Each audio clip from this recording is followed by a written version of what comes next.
کا احسان ہے، اعلیٰ حضرت کا احسان ہے۔ جب نبی کی شان میں گستاخیاں ہو رہی تھی، بزرگان دین کے مداروں پر حملہ ہو رہا تھا، مسجد اور مدرسوں پر اس وقت جب انگلی اٹھائی گئی تھی، تو اللہ رب العزت نے بریلی کے شہر میں امام محمد رضا خان خدا چاہتا تو اوروں سے بھی کام لے لیتا۔ اگر اللہ رب العزت چاہتا تو اوروں سے بھی کام لے لیتا، مگر سرکار اعلیٰ حضرت کے زمانے میں بہت بڑے عالم دین بھی تھے، مگر کام اللہ رب العزت نے سرکار اعلیٰ حضرت سے دیا، کیونکہ سرکار اعلیٰ حضرت نے ہمارے ایمان و عقیدے کی حفاظت کی، اعلیٰ حضرت نے ہمارے مزاروں کی حفاظت کی، اعلیٰ حضرت نے جو نبی کی شان میں گستاخیاں کر رہے تھے، نبی کو اپنا جیسا بشر بتا رہے تھے، تو اعلیٰ حضرت نے ہم کو ان سے بچا لیا تھا۔ اس وقت ملک ہندوستان کا حالات بہت ہی خراب تھا۔ جو سنی تھا وہ ہاتھوں کو اٹھا کر کے مولا سے دعا کرتا تھا، مولا کوئی تو بھیج دے جو ہماری حفاظت کر لے، مولا کوئی تو ایسا بھیج دے جو ہماری مسجدوں کی اور درگاہوں کی حفاظت کر لے۔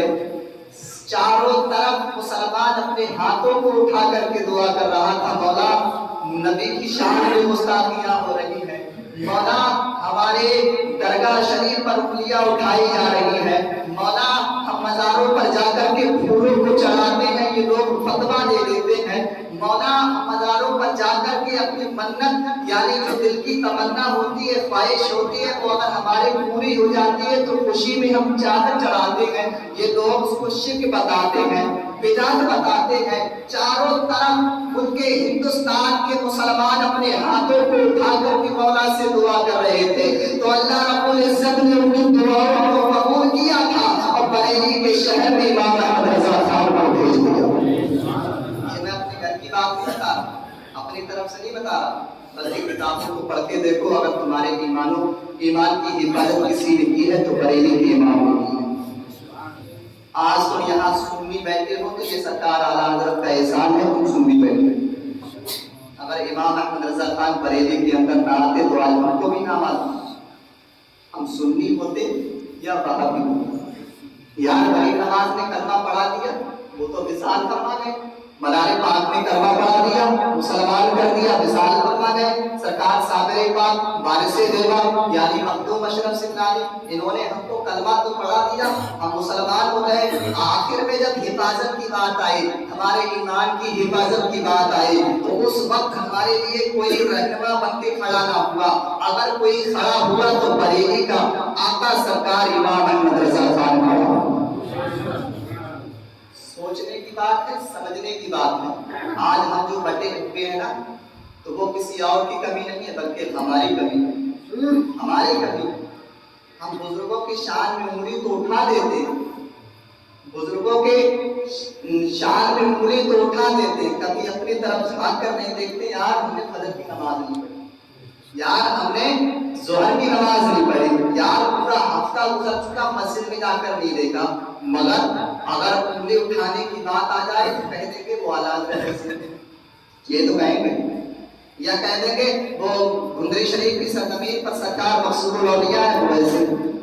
یار وہ تو صحیح ہے اپنی جگہ، ہم غلط ہیں۔ میدان محشر میں ایسی پٹائی ہوگی جو ہمارا دماغ ہے نا باہر نکل آئے۔ میرا صرف مقصد جو ہے آپ سمجھ چکے ہوں گے کہ ہمارا امام ہمیں کس راہ پہ لے جانا چاہتا ہے اور ہم کس راہ پر جا چکے ہیں۔ میرا مقصد صرف وہ ہے جو ہمیں بزرگان دین نے بتایا تھا۔ اور سبحان اللہ یار، آپ سے کوئی روپیہ نہیں مانگ رہا، صرف سبحان اللہ کہوا، کیونکہ سبحان اللہ کہنے پہ 90 نیکیاں ملیں گی۔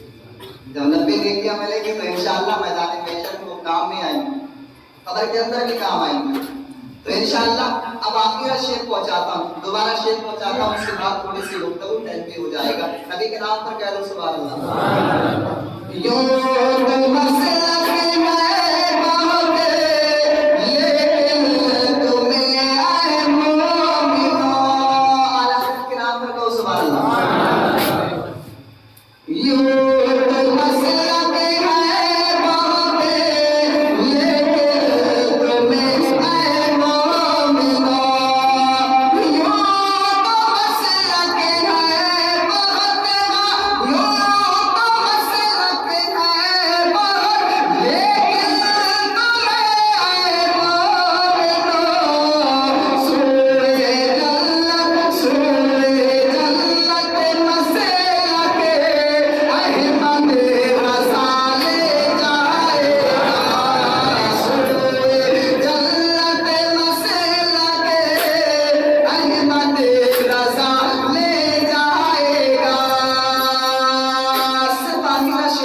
قصر باغ میں یقیناً زلزلہ آ جائے گا انشاءاللہ.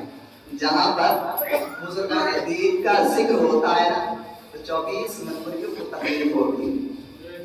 24 نمبر یہ آپ سمجھتے ہیں وہابی اور دیوبندی اہل حدیث ان لوگوں کو زیادہ تکلیف ہوتی ہے. اگر ہم دوست کو بھی یاد کر لینا ان کے سینے پہ آری چڑھ جاتی ہے. شعر دیکھیں.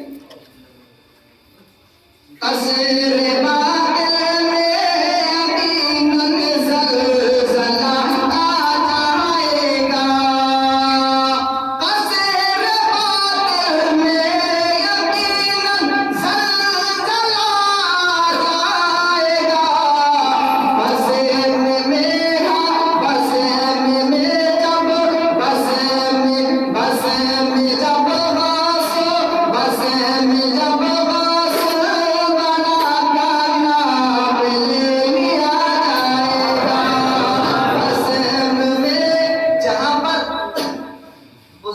دین کا ذکر ہوتا ہے اللہ اس کے رسول کا ذکر ہوتا ہے تو وہاں شیطان جلدی آتا ہے بھاگ پاتا ہے. کن کا عقیدہ ہے؟ سنیوں کا عقیدہ. تو انشاءاللہ ٹائم بھی تھوڑا کم ہے. ایک واقعہ سناتا ہوں.